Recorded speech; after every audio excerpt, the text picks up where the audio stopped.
안녕하십니까. 예금편부터 강의하게 된 나성성이라고 합니다. 즐겁게 강의해보도록 하시죠. 자, 오늘 첫 시간에는 금융경제 일반인데요. 먼저 예금편은 이 금융에 관계되다 보니까 금융이 무엇냐라고 시작을 합니다. 그래서 제 1편으로는 이제 금융에 관해서 하도록 하겠습니다.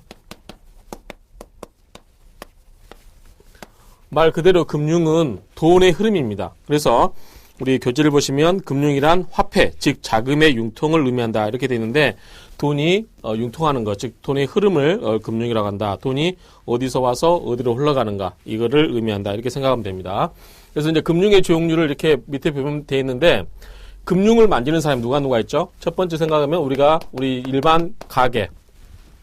뭐 문제를 보면 뭐 국민이라고 되어 있는데 국민은 경제 주체가 아니죠. 정치의 주체죠. 그래서 이 가게가 있고 그 다음에 기업이 있을 수 있죠. 그 다음에 정부가 있습니다. 이런 사람들은 이 주체들은 돈이 필요한 사람일 수도 있고 돈이 남아서 예금을 필요로 하는 사람일 수도 있죠. 그런데 이 사이에서 또 마찬가지로 금융기관이 있고요. 금융기관이 있고 금융기관도 자체가 돈이 필요할 수 있습니다. 자기가 돈이 없으면 돈을 빌려와가지고 대출을 해줘야 되니까요. 그리고 다시 이 사이에 가게가 있고 기업이 있고 정부가 있습니다. 그래서 이 가게, 기업, 정부는 자기가 자금을 중개하는 게 아니고 돈이 직접 필요로 하거나 아니면 돈이 남아서 예금을 하거나 이런 사람들이죠. 그러고 금융기관은 이 가게, 기업, 정부 이런 사람들 간의 자금을 역할해주는, 중개해주는 역할을 하는 거죠. 그래서 우리가 자금을 중개해주는 기관이 이 금융기관이다라고 이렇게 이해를 하시면 됩니다. 앞에 금융의 종류는 그런 의미로 보시고 있고요. 그 다음에 두 번째 이제 내부 자금이라는 게 있고요. 외부라는 이 말이 있는데 말 그대로 내부라고 하는 것은 가게, 기업, 정부. 예컨대 가게에서 내부라고 하면 뭐가 있을까요? 자기가 돈을 모아서 예금을 해서 자기 통장에 돈을 넣어놓고 필요할 때 자기가 꺼내서 쓰면 되는 거죠. 금융기관에 갈 필요가 없죠. 그렇죠?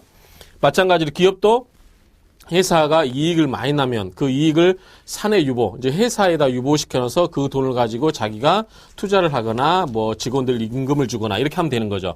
돈이 없을 때만 다른 기관한테만 빌려오면 되는 겁니다. 그래서 이 내부 자금이라고 하는 것은 말 그대로 어떤 경제 주체, 금융 주체들이 각각 내부에서 스스로 조달하거나 스스로 비축을 해서 자금을 조달하는 형태가 내부 자금이다. 이렇게 생각하시면 됩니다.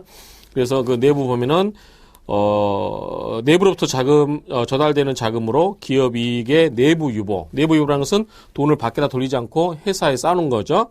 그 다음에 고정자산에 대한 감각상각충당금.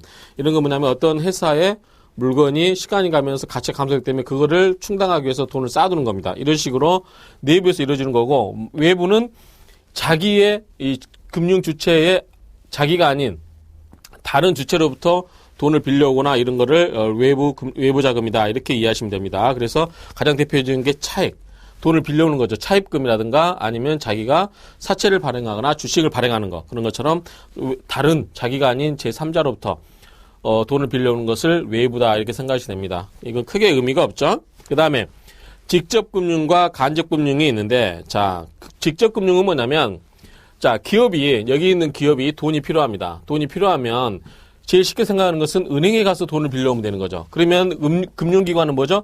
중개기관입니다. 금융의 중개기관인데 이 금융기관에서 돈을 빌려오지 않고 기업이 회사채를 직접 발행하거나 즉 사채를 발행한 거죠. 우리가 말하는 사채는 그런 사채가 아니고 이게 회사채입니다. 아니면 주식을 발행합니다. 그런 것처럼 회사채를 발행하거나 주식을 발행해서 일반인 즉 가게라든가 기업 정부 다 해당됩니다. 이런 주체로부터 돈을 직접 조달하는 거죠. 뭘 안 끼겠죠? 금융기관을 끼지 않았습니다. 그래서 금융기관을 끼지 않은 것을 뭐라고 그런다? 직접 하는 거죠, 이거는. 그래서 이거를 직접금융이다. 이렇게 이해하시고, 간접금융은 이 경제주체로부터 금융기관을 끼워가지고, 금융기관을 중개시켜서 빌려오는 것을 간접금융이다. 이렇게 이해하시면 됩니다. 그래서 자기가 직접 했느냐 아니면 금융중개기관을 통해서 했느냐 그 차이점을 이해하시면 되고요. 여기서 이제 여러분들이 알아둬야 될 용어가 하나 나오는 게 번원적 증권이라는 말이 나옵니다. 번원적 증권. 자, 본원적 증권 나오는데, 프라이머리 세큐리티라고 돼 있죠? 그래서 이거는 뭐냐면 기업이, 일반 다른 경제 주체에게 돈을, 빌리기 위해서 직접 발행하는 증권을 본원적 증권이다. 이걸 통하지 않는 거죠. 이것을 우리가 이제 이 본원적 증권이다. 이 용어는 여러분들이 좀 알아두시기 바랍니다. 이 본원적 증권이라는 게 무슨 의미인지. 프라이머리 세큐리티라고 하는 겁니다. 그 다음에, 이에 반대되는 게 뭐가 있을까요? 본원적 증권은 이제 금융기관을 통하는 거겠죠. 금융중개기관을 통해서 하는 게 뭐가 있죠? 여기 보면 제2차 증권 또는 간접 증권, 세컨더리 세큐리티라고 되어 있죠. 그런 대비되는 개념으로 여기는 간접 증권, 세컨더리 세큐리티, 여기는 프라이머리 세큐리티, 본원적 증권. 자기가 직접 했으면 본원적, 아니면 금융중개기관을 통해서 했으면 간접 증권, 이렇게 이해하시기 바랍니다. 그 다음에 금융시장. 자, 이번에는 금융을 배웠고요. 이번에는 금융시장에 대해서 보도록 하겠습니다. 자, 시장이라는 것은 말 그대로 물건을 사고 팔 수 있는 장소죠. 마찬가지로 금융도 금융상품이 있습니다. 예컨대 여러분들이 은행에 가서 나 돈이 매월 10만 원씩 부어서 나중에 1,000만 원을 받을 수 있는 상품이 무엇인가요? 라고 물어보죠. 그러면 은행도 시장에 가면 상품이 많이 있듯이 금융기관, 즉 은행에 가더라도 상품의 종류가 참 많습니다. 이자율이 높은 거, 이자율이 낮은 거, 아니면 중도에 해지할 수 있냐 없냐, 이런 여러 가지 금융상품이 있는 거죠. 그 자세한 거는 이제 다음에 조금 이따 배우겠지만 금융상품이라는 게 있죠. 그런 것처럼 이 금융상품이 거래되는 곳이 뭐다? 시장입니다. 즉 다시 말붙이면 금융시장이라고 하는 것은 금융상품이 거래되는 장소를 금융시장이라 이렇게 이야기하시면 됩니다. 그러면 금융시장이 항상 우리 재래시장처럼 일정한 형태 또는 일정한 장소, 이거를 의미하냐? 반드시 그렇지 않습니다. 여기는 장소가 이 구체적인, 실제로 우리가 이제 시장이라고 하는, 일반적으로 시장이라고 하는 그런 데 가서 직접 볼 수 있는 것처럼 구체적인 장소가 있고 추상적인 공간도 있습니다. 추상적. 이거는 뭐냐면, 예컨대 온라인으로 앞으로는 온라인 은행이 생긴다고 하죠.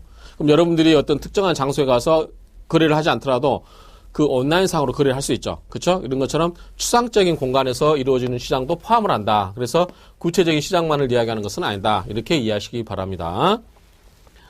금융시장은 이제 이런 내용을 가지고 쭉 보시면 되고요. 그 다음에 기능이 있습니다. 그러면 자, 시장의 이 기능이 뭐냐? 금융시장 기능이 뭐냐? 가장 중요한 기능이 뭘까요? 가장 중요한 기능이 자금 중개 기능이죠. 그렇죠?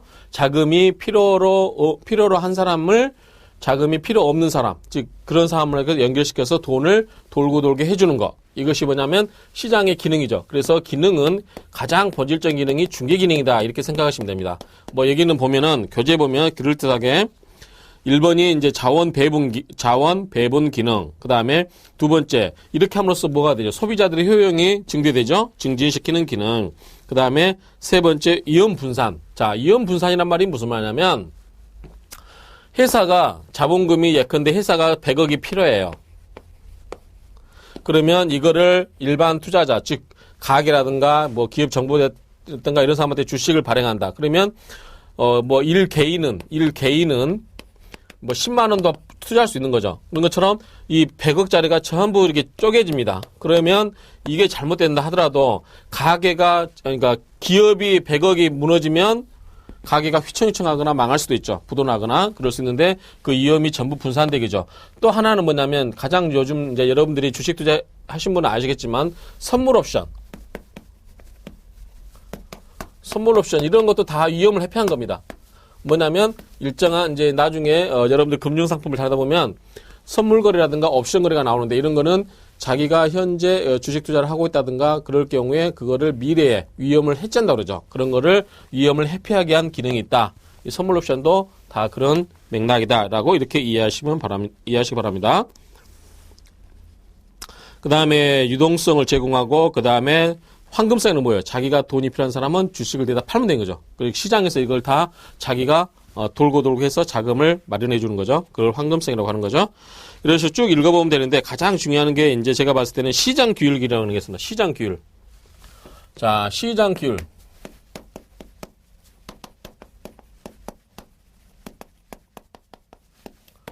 자, 시장 규율은 뭐냐면 쉽게 이야기해서 어떤 회사가 나는 돈이 필요하다. 회사가 돈이 필요하다. 100억을 모으겠다. 라고 했는데 회사가 상태가 안 좋아요. 그러면 여러분 같으면 그 회사의 주식을 사겠습니까? 아니면 회사채를 사겠습니까? 안 사겠죠. 그래서 회사가 무모하게 사업을 확장하거나 또 회사가 굉장히 위험한 상태에 있을 때 뭔가 무모하게 자금을 조달하고 했을 때 시장 투자자들이 외면을 해버리는 거죠. 나는 그 회사 주식 사지 않을 거야. 나는 사채를 사지 않을 거야. 회사채를 사지 않을 거야. 이런 식으로 해서 투자자들로 하여금 그 어떤 자금을 모으려고 하는 사람을 견제시킬 수 있는 거죠. 이것을 시장 규율 기능이라 이렇게 이해하시면 됩니다. 자세한 내용은 여러분들이 읽어보시고요.